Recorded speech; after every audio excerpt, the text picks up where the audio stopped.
मैं 2 दिन से इस बजट की चर्चा पे लगातार लोगों को सुन रहा हूं और जैसा हमारे बेनीवाल जी ने कहा कि इतने महत्वपूर्ण बजट पे संपूर्ण विपक्ष सदन में न हो तो यकीनन ये चिंता का विषय है।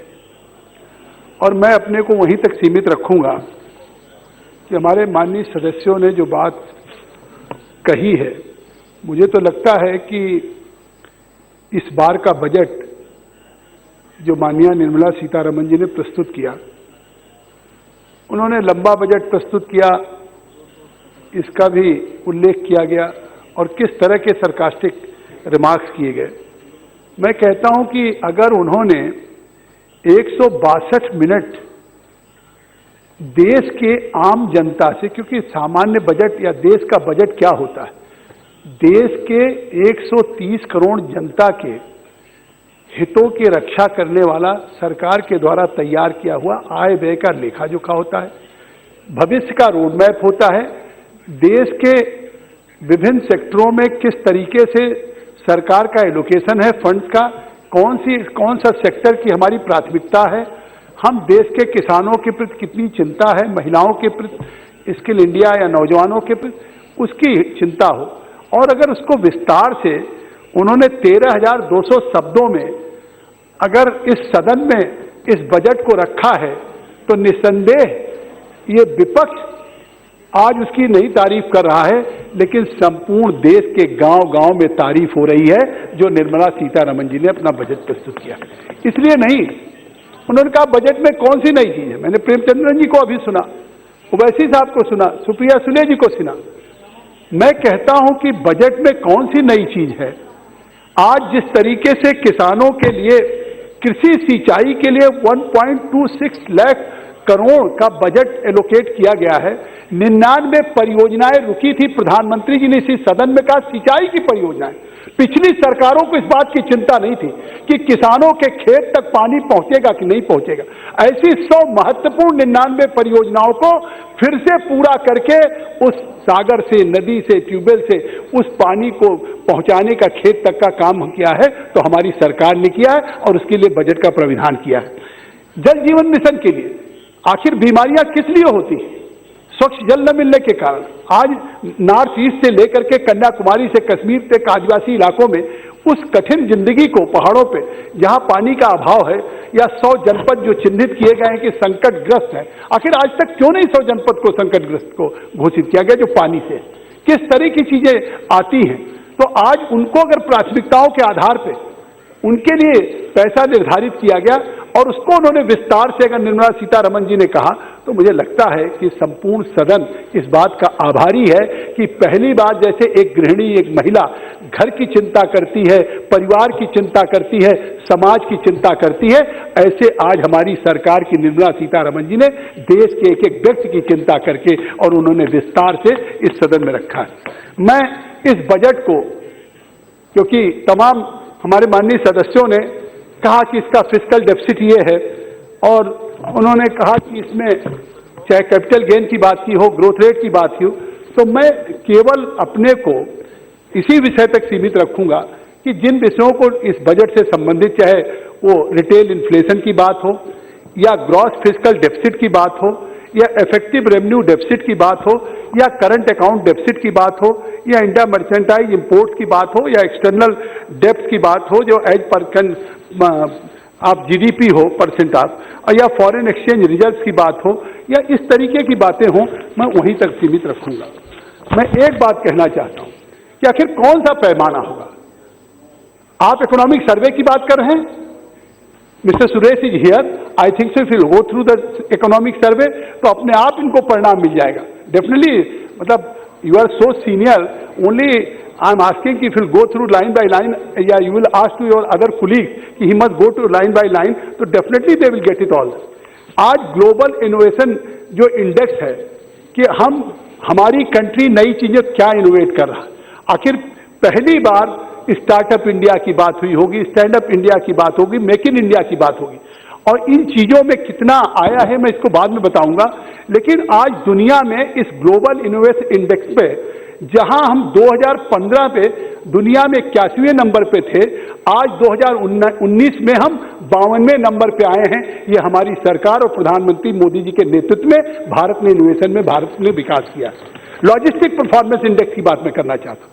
उस लॉजिस्टिक परफॉर्मेंस इंडेक्स में हम जहां 2014 में 54 नंबर पे थे, आज हम 2018 में, ये 2018 की मैं रिपोर्ट कर रहा हूं, वो 44वें नंबर पे आ चुका है। तो आखिर भारत बढ़ नहीं रहा, भारत प्रगति नहीं कर रहा। और दुनिया के ग्लोबल के साथ, मैं दुनिया के देशों के साथ मैं को तुलना कर रहा हूं, अभी केवल मैं पिछली सरकारों से कोई तुलना नहीं कर रहा हूं।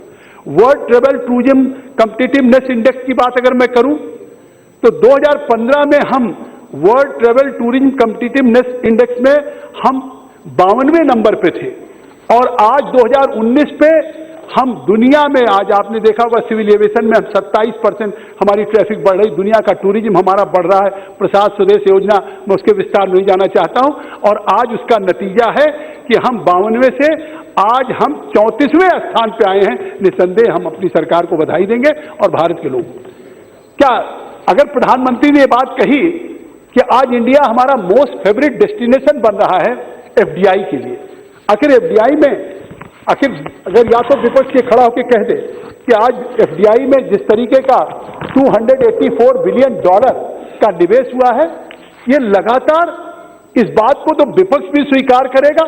अगर ये बात गलत हो जाए तो निश्चित तौर से मैं कहूंगा, लेकिन आज $284 बिलियन का इन्वेस्टमेंट एफडीआई का हुआ जो हमारे फॉरेन है, तो अब स्वाभाविक है कि दुनिया के तमाम देश भारत को एक सुरक्षित निवेश का स्थान समझते हैं।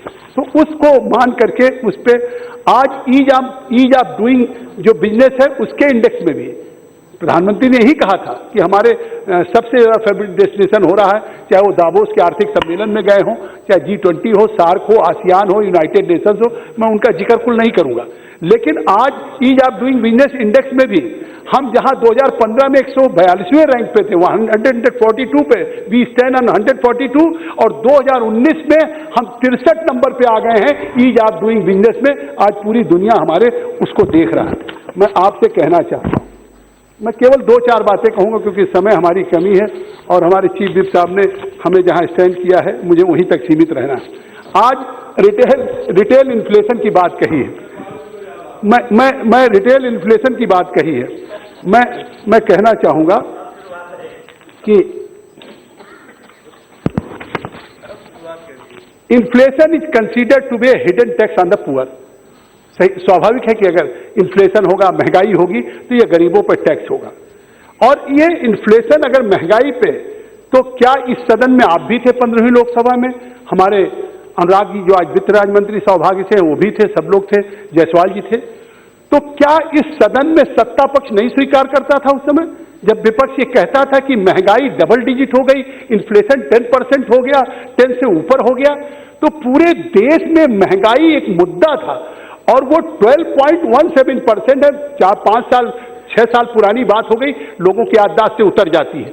उस समय नवंबर 2013-14 में 12.17% महंगाई थी, रिटेल इन्फ्लेशन था, जिसको नरेंद्र मोदी जी के नेतृत्व में घटा करके 2.33 इन्फ्लेशन किया है। आज देश में महंगाई कोई मुद्दा नहीं है। तो आज किस रिटेल इन्फ्लेशन की बात कर रहे हैं? आज अभी ग्रॉस फिस्कल डेफिसिट की बात कर रहे थे। मैं आखिर ग्रॉस फिस्कल डेफिसिट क्या है कि आपकी आय क्या है और खर्च कितना कर रहे हैं। अगर आय से अधिक खर्च कर रहे हैं तो उसी को फिस्कल डेफिसिट कर रहे हैं, जिसका कई सदस्यों ने विपक्ष से उल्लेख किया। मैं जानना चाहता हूं, अगर इकोनॉमिक सर्वे आपने पढ़ा है तो उस ग्रॉस फिस्कल डेफिसिट में आप 11-12 में कहां थे? 5.7% पे थे कि अगर आमदनी 100 रुपए की होती थी तो आप 105.7 रुपया खर्च कर रहे थे। और आज 2019-20 में हम उस आमदनी को, जिसको आप बढ़ा गए थे, आमदनी में खर्चे को इतना कि आज जो आप कह रहे हैं कि हमारे पास आमदनी से खर्च ज्यादा, हम ले रहे हैं लोन केवल सैलरी के लिए, आज हमने उस ग्रॉस फिस्कल डेफिसिट को भी 5.7 से घटा करके हमने खर्च को कम किया 19-20 में, केवल 3.8% रह गया। तो निश्चित तौर से कि आज हमने इस पे भी फिस्कल डेफिसिट पे भी किया। मैं तो इफेक्टिव रेवेन्यू डेफिसिट की भी बात करता हूं। आखिर इफेक्टिव रेवेन्यू डेफिसिट क्या है? इफेक्टिव रेवेन्यू डेफिसिट यह है कि जिसमें अगर हम कोई पैसा खर्च करते हैं तो कोई एसेट क्रिएट हो, या तो इसको हम कैपिटल गेन कहते हैं, प्लीज हमको 2 मिनट दीजिए, या तो कैपिटल गेन हो और या तो लाइबिलिटी जो कर्ज हो उस कर्ज को हम चुका सके। अन्यथा अगर हम इस्टेब्लिशमेंट में सैलरी में खर्च करते हैं तो वो निश्चित तौर से वो एक्सपेंडिचर है। तो आज उस रेवेन्यू डेफिसिट में भी हम लोगों ने इफेक्टिव रेवेन्यू डेफिसिट में जहां 14-15 में इसकी 4.1% की थी, आज वो घट करके केवल 1.3% रह गई। तो स्वाभाविक है कि आज एसेट ज्यादा क्रिएट हो रहा है, आज हम लाइबिलिटी भी कर रहे हैं। जो जहां तक बात करंट अकाउंट डेफिसिट की बात, मैं अभी इफेक्टिव की बात कर रहा था, करंट अकाउंट डेफिसिट जो है वो भी मैं आपसे कहना चाहता हूं कि इसमें करंट अकाउंट डेफिसिट को हम विदेशी मुद्रा का जो कहते हैं उसमें, और उसके अनुपात को दर्शाता है कि हम इंपोर्ट कितना कर रहे हैं और एक्सपोर्ट कितना करते हैं। अगर हम इंपोर्ट ज्यादा कर रहे हैं, एक्सपोर्ट कम कर रहे हैं, तो उससे वो करंट अकाउंट डेफिसिट में आता है। आज आप देखिए करंट अकाउंट डेफिसिट में जो हम पहले केवल इंपोर्ट करते थे, एक्सपोर्ट वो 2012-13 में 4.8 था, जो आज घट करके 2.1 हो गया। इसका मतलब है कि आज हम 2 मिनट इंपोर्ट से भी हम बहुत ज्यादा एक्सपोर्ट करने की बात कर रहे हैं। हम एक्सटर्नल डेब्ट की बात कर रहे हैं। हम केवल देखिए, मानो जो कुछ बातें उन्होंने कही उसका उल्लेख अगर हम सत्ता पक्ष से बोल रहे हैं तो स्वाभाविक है कि हमें 2 मिनट का और समय दे दें। तो हमने कहा कि जो एक्सटर्नल डेब्ट है, उस एक्सटर्नल डेब्ट को भी जो एज परसेंट ऑफ जीडीपी है वो 2009 में 23.9% था, और आज आप मान लीजिए कि 2014-19 में आज उसको घटा करके 19.7% हुआ है।